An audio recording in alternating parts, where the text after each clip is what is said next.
The world's famous and most handsome vet, Dr. Jeff Werber, is at the Titan Castle today. Man, I feel like I've gone to the principal's office today. This one's, right? This one's, like I've said, and I know you're so kind to me. I say that I'm a dog lover, not the greatest dog owner, because I let them get away with so much. But that's okay, and that's why we love them so much, because we let them get away with so much. And you know, it's funny. We call them dog. I know. We call them dog parents for a reason, because the things we have to put up with are really no different than parents, as you know, with Titan Junior. As Mona knows. Again, I love my kid, but she's raising them. So you know, I love coming here and speaking with you, because there are so many positive notes that people can take from our little chats and make them so much better at parenting. And you know, we can all use the help. And not only that, when we do our good job to keep our pets healthy, that keeps us mentally healthy as well, and physically healthy. I like that. Yeah. I like that. So let's start this out with a very simple one first. I messaged Dr. Jeff Werber today a couple big points that I as a dog, a fur baby owner, a fur baby daddy, let's put it that way. Two big things that I really need to take care of in these guys. The one is, Mo, will you grab Khaleesi for us? Yes. And I think this is for all of you. Come here, baby. Please. If you guys have Huskies or Timberwolves at home, you'll understand. Come on. I wish I could call them, but they're not the best on command. Come here, baby. Come here, sweetie. She's the one that's shedding right now. Yeah. So we're starting with easy. This is easy, and I think I can kind of lay this in. Is there's not many issues with the young ones. Correct. And she's young. She's no joint problems, no eating problems. But if we don't take care of them when they are young, okay. For example, it's a lot easier, as we know, and I know you know, it's a lot easier to put on the weight than just take it off. So if we don't get them on the right type of diet, exercise regimen, and then as they get older and their joints start to starting to fail a little bit, and they get a little mild arthritis and just sore muscles, then it's going to be more difficult for them to exercise. And then they're going to end up like Panda. We'll talk about Panda in a minute. I'm ready for Panda. Thanks, baby, for hanging. So, but no, and that's what's important. Good diet exercise. In fact, there was a piece I did this morning on my show, my radio show, and that is that, you know, all these new food fads, right? And the food that look like people food, and they supposedly taste, and they're all natural raw ingredients. You know, there have been no studies, veterinarians and veterinary nutritionists have not been able to show that there is a major advantage to these. So it's more of a psychological advantage. It is what makes you as the pet parent feel good, but are you really making a big difference for the pet? And so my feeling is, and I've said this to my clients all the time, if you are feeding your dog something that they like, they really look forward to eating, that they have a nice shiny coat, they have lots of energy, love their walks, love their runs, and normal BMs, bowel movements, then why are you looking to switch? Well, so it's a cool thing, first of all, because for you and me, it's healthy skin for the person. Is there something going on there? Or they're always red face and something going on? So it's such a similarity, but it's an easy one with the coats. Of course. Is the coat good? Okay, are they moving well? And the bowel moves. 3 easy things to... So if you can check all those, check mark, yes, then why are you looking to change food? And then just the buzzwords, though. Right. Buzzwords. It's huge in the fitness world. It's buzzwords get you. It's like, oh, that sounds great. Yeah. I remember talking to you once about this video I saw about the vegetarian, right? And all these things about the blood. How great did it sound? Right. It sounds really great. And then you get down to some science. Well, is it really good? And not only that, bodies are different, as with people and dogs. So the perfect food for this dog may not be the perfect for that dog. So speaking of that, then why don't we get on to bad guy here? Bring Panda, please. First, you have to know, Panda, they're all sweethearts, and she is no different. She's an absolute sweetheart. She also, because she's so sweet, everybody loves to feed her, and she loves to eat. But you know, here's the perfect example. As the dog gets older, the same regimen that they were eating when they were younger may not be so good as they get older. Oh, smart. So you have to make adjustments. as they get older, and you have to see it, and you want to see it before they get before big. you see it. Right. You want to see it before you see it. Before you can help seeing it. Right. Before you cannot not notice it. And that is, we do what's called a BCS, a body conditioning score. And we rate dogs, usually the score that most of us use is a 1 to 9. So 5 is dead center. Okay? Khaleesi's a 5 for sure. Now, if you're a little on the thin side, but still normal, that would be a 4. If you're a little on the the heavier side, a couple pounds, but still normal, and then that'll be a 6. When you get to an 8 or a 7 or an 8, then you say, okay, now we got a problem. Houston, Right. we have a problem. We got a problem. So, it's no different. The basics. Now, first of all, just as with people, how many people have you spoke to trying to get them into shape and they, no, but I have a metabolic problem. Okay, let me stop you there for a second. Okay. Because of the fact that I was that guy thinking Striker is a Siberian Husky. Right. It's a different breed. Right. We got a Timberwolf, so she's a completely different Right. breed. I feed her 5 times more than the others, and she gets skinnier and skinnier. Right, right. Okay. I find out that Panda is it's called a woolly Husky. Right. And so they got a different structure, and so here's Mr. Dog Owner, read one book, I know it all. and I go, they're supposed to be thick. Not if that's somewhat so, it's not that thick. Not that thick. So I blew it again. There's a coat thickness and there's also a fat thickness. And yes, these dogs, that fat is an insulator. Okay. And when these dogs are really Arctic breeds, they can use that little extra layer, and it does absolutely help. But the problem is that, as we know, it is something where to get them to lose, it's the 2 basic essences. Number 1 is what? Calorie reduction. Calorie reduction. And increased exercise. So, but here's the problem, is that the bigger they get, Right. the more difficult it is for their joints to do that exercise. So I always say the bigger they get, the less they can do. The less they do, the bigger they're going to Right, get. right. So it's a vicious cycle. So we need to start with calorie reduction, because that's something that we can control. Yeah. And I tell people to do this, depending on how much weight they need to lose. It's usually about 1% a week of the body, so Okay. 4% a month. It's a very small amount. And you want to take what you're feeding now and start by reducing it by, say, 30%, a third. Take a third away. So you fill a bowl, take a third away, and now here's the bowl now. You want to get from here to here in about 10, 12 days time. Okay. In other words, you don't want to do it right away, because a dog like Panda, if you cut that all in the first day, first meal, she'll look at you and go, Dad, that was appetizer, where's dinner? Mm-hmm. Right? I mean, she'll notice the difference. But if you do it gradually over about 10 days, they won't really notice the difference. Okay? And then, as they start dropping their weight, they'll feel better. And so we can exercise They more. they won't be tired so fast. We cleaned up the diet, but we also times everything by 2, because then she's feeling better, she's moving better, she's burning more calories. Right. Ooh. So it's a slow process, and you don't. So it's always good to have a goal. Right. As with people, have a goal. I'm at this weight. I want her to drop 7 pounds. All right. How do we do it? Okay. And we just do it nice and slowly, and it can take. If you look at 7 pounds and whatever percent that is of her weight, she's what, 70 pounds now, 80 pounds. Yeah. So, and we wanted to lose. So I should never ask a girl her body weight. Right. So you look at 3.5 to 4% of her body weight per month. Okay. That could be, it could take 4 or 5 months. It's okay. It's Okay, not, we're it's not a good. race. She's still young. It's not a race, but it's the way to do it. We want to have her enjoy the process. But I'll tell you one thing, and it's so easy to see. Once they've taken off some of those pounds, and they get out there and they run, they exercise, whatever it is, they can do it much more freely, right, and without pain, and it's great. Now, let's talk about one of the impediments to this is arthritis. So Chef Rush, Dr. Werner, he actually is known for his push-ups more. Well, he's known for everything, food, all that. But he does 2,000 push-ups. 2,200 and 2022 a Yeah, day. One shot? A day. A day. day. And why you do that? Can you tell us? 22 vests a day. Suicide awareness.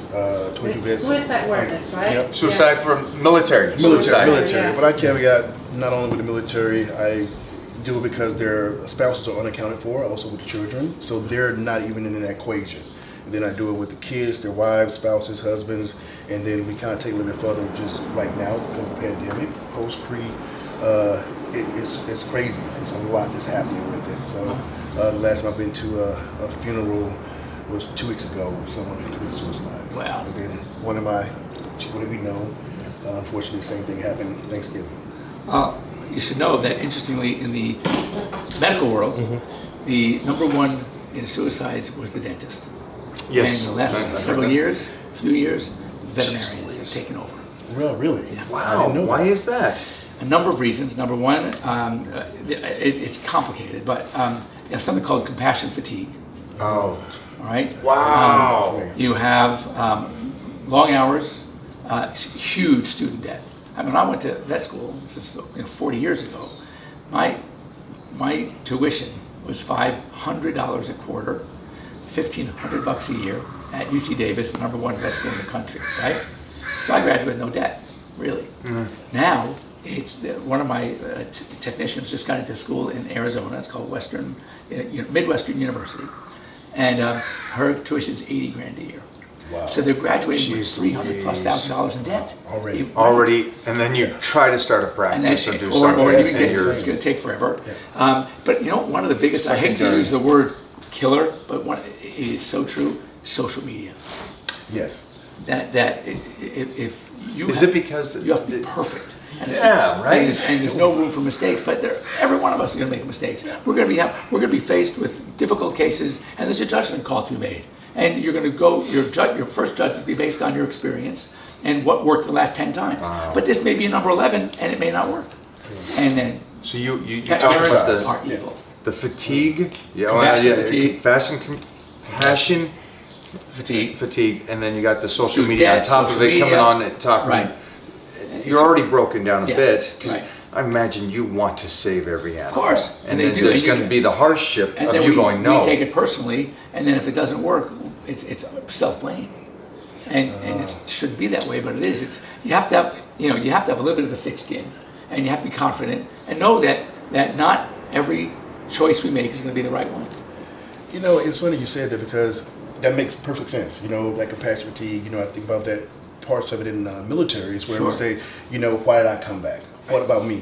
I could have did something. And we have those things when we think about that stigma. But even when you said social media, I mean, like you said, you do everything you want to make the right decision, but then whoever that person that you're taking care of, or something, it could be a stranger that can attack you and your character, so you did the wrong Exactly. thing and not even know. Right. But with social media, you can do and be anything Anything you want. Yeah. Exactly. So it can be it's tough. It that really bullying, is. that bullying. Exactly. It's Yeah. a cyberbullying, and it's a big problem. So we're battling that now and trying to. It's a whole new concept. What's going on in the veterinary world now are almost like some of these people that are coming in that are social workers that are. I know. Sorry about the other hair. Yeah, I know. I'm so used to That's it. funny. That are like psychologists, and they're trying to work with the staff and let them know what you're doing is okay. And as far as the student debt and the shortage, because a lot of big pressure being put on veterinarians because there's such a shortage right now. Just in the last couple of weeks, Arkansas State just got approval from their state board to start a vet school. Never won in Arkansas. Oh, that's great. And in the last couple of years, Arizona opened 2.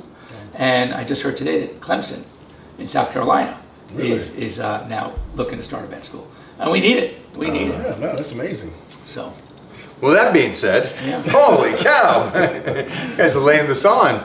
All right, let's go into the search. We were just talking about overweight puppies because I love the feeding, and so you and me will talk about that a bit later too. I'm an overweight puppy, but Stryker is now showing symptoms of the continuous left turn. okay. And we've had this talk before with Elvis. Uh-huh. So can you explain what I'm noticing when she stands in the corner with her head in the corner and stuff like that? Yeah. So basically, we know She's 14. If you guys didn't Yeah. know, she's getting up there. she's getting up there. She's not getting. She's up there. She's up there. Yeah. Getting up there started a couple years ago. Now she's up there. Gentle with my heart. Yeah. And but you have to look at the glass half full. She's doing great. All right. Now, dogs get dementia, and it manifests itself in many different ways. What you mentioned is a good one. They seem to get lost in their own world. So, for example, you might see your dog head pressed against their corner, and they're stuck. They can't get out. and it starts freaking them out. They might vocalize. They may not recognize you so much. They may bark at you when you come in at night. They may circle.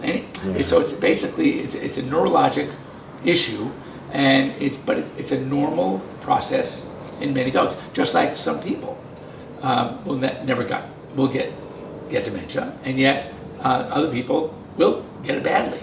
My dad, bless his soul, passed at 91, and he was sharp as a tack. If I could remember something, a name, I said, Dad, remember that? Oh, yeah. Steve Johnson, all right. I mean, boom. Like, how do you do that? And so, no one, it's not really well understood for people even, exactly what's taking place, what's going on. Some of the medications they use to sharpen them, they say, brain food, antioxidants could help. There's a medication called L-Deprano, all right? So selegiline, which might help. We're just grabbing from the human side and trying to see if it works. If it works on the pet side, because the research in humans is way ahead of the research in veterinary. So, but it is an entity. Okay. We have to not be worried about it. Try to see what we can about it, but it's going to happen. What should I do when she starts doing the left turn in circles? If you guys don't know, the older dogs, they start it's always left. Well, it could be left. I mean, it depends on that dog, but what part of the brain. Yeah. Okay. So just make her feel comfortable. Call her. Yeah. Lay her down. Yeah. Let her relax. Let her know that you're there, and it doesn't hurt them. So it hurts us to see it more than it hurts them. They're great. Now they may get a little frustrated sometimes, but it's like that person who can't remember a name, or can't remember a word, or can't remember a place, can't remember the name of the movie or the actor that was in it. When you get my age, our age, yeah. But it's gonna happen. Okay, so again, she's older, and so now the hips, the arthritis is setting in, and I know that you prescribed a medicine, and you said every once in a while, if you feel like it seems as though it's becoming more frequent. Mm-hmm. So what are the next steps for me as she's aging? So the thing is, I said, keeping her lean, and she's good. Great appetite. Yeah. Great appetite. And that's very important. That's one of the things we talk about. Is she still eating? Oh yeah, she's eating great. Good. So it's a matter of joint health. So things like glucosamine, chondroitin, MSM. All right, that'll help. There's a medication that's an injectable called Adequan, which is one of the original, we call it PSGAG, polysulfated glycosaminoglycans.